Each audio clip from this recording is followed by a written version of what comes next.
my question concerns a particular clause in the terms of business. What it is that we recently engaged an estate agent to rent out a property that we own.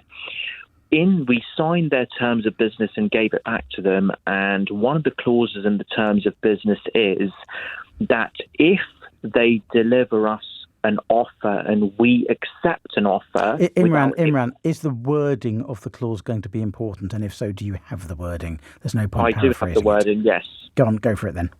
Okay, so basically it says that if the offer is accepted and if we, after that, pull out of the deal, then we are liable to pay their full fees. Now, is that a legal clause? Is it enforceable, and is it fair? Why do you think it's not? They've done the work. They're entitled to their fee on the face of it. I mean, I recognise a lot of agents won't have that clause in there, but why do you think that's unreasonable?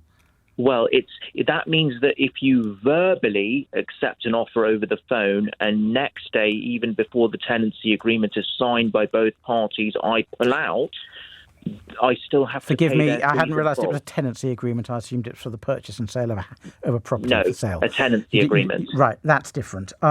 Because tenancy agreements are always subject to all sorts of things, including reference checks and credit checks.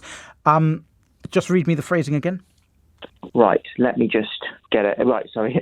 The phrasing essentially says that if you, on having delivered an offer, we are liable to pay the estate agents, the letting agents, full fees if we pull out after acceptance of offer. And it doesn't say whether this is verbal acceptance, written acceptance. Are there any caveats in there for checking the references, checking credit? No, not so on the face of it, would that clause bind you to pay the fees if the tenants prove to be not creditworthy? No, not if they fail credit checks, no. So it would bind you, or no, it wouldn't bind you? No, it wouldn't bind me if the tenants are not creditworthy. So there is an exception if the tenants aren't creditworthy. You wouldn't be bound to pay the fees. Yes, because those checks. Yes, so yes, correct. Yes, that would not bind. That would trigger your obligation. Okay. Yes. Okay. In that case, again, why do you think it's unreasonable?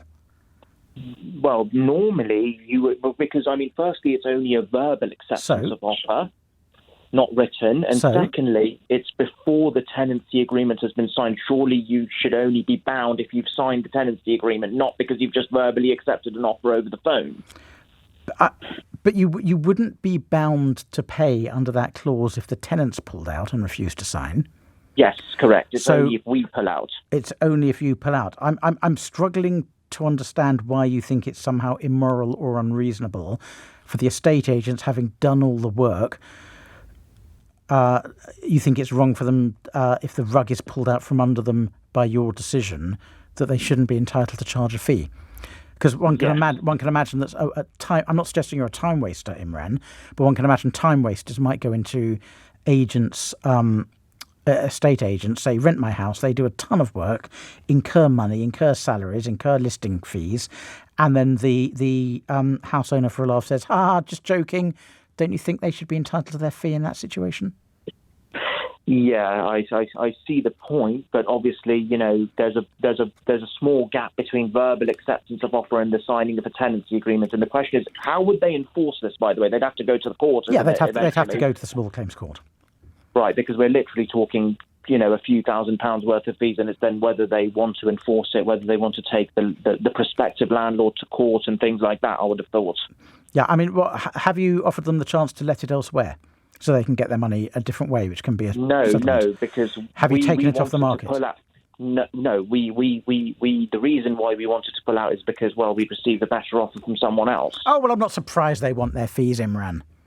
You've messed them around. Right. Okay. Well, come on, you can't claim to be on the moral high ground here, can you?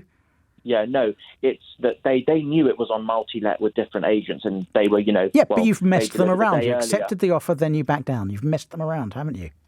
Right, so verbal acceptance is acceptance. Yes.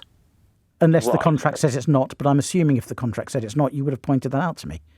Yes, no, it doesn't. No, it's not. No, it just says, once an offer has been accepted by both parties and tenancy agreements drawn up, whether in final draft or not. Yeah, that's pretty clear, isn't it, Imran? You want to do the dirty and then get out of your moral and legal obligations.